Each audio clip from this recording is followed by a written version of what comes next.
In a rare press conference, President Donald Trump outlined his government's plan of action to stop the spread of the coronavirus, but urged the country not to panic.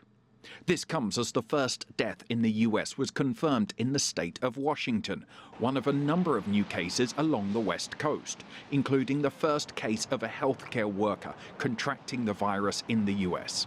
While Washington declared a state of emergency, President Trump sought to reassure a nation on edge over the coronavirus outbreak. Because there's no reason to panic at all. This is something that is being handled professionally.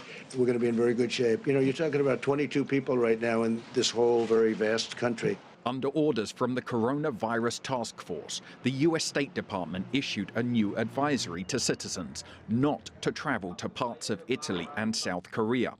The State Department will also work with authorities in those countries to screen anyone coming to the U.S.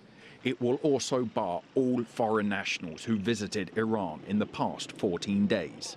The White House will meet with pharmaceutical companies to discuss a possible vaccine next week. President Trump also praised China's battle with the coronavirus.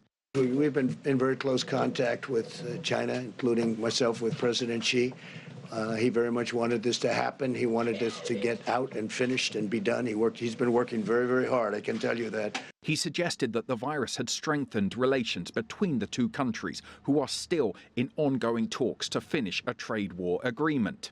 The Center for Disease Control and Prevention is establishing a nationwide testing infrastructure, aiming to have every state capable of testing for the virus by the end of next week.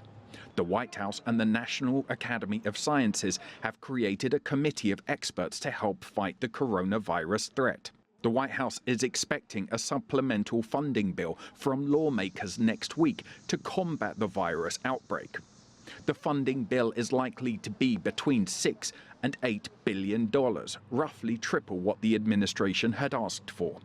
Meanwhile, House Speaker Nancy Pelosi said on Twitter, "Congress is working hard on a funding package, which we hope to vote on next week." The outbreak is impacting the financial markets. The Dow Jones recorded its worst week since the recession of 2008. The Federal Reserve said in a statement Friday that it will cut interest rates if the economy needs an extra boost. Toby, Muse, CGTN, Washington.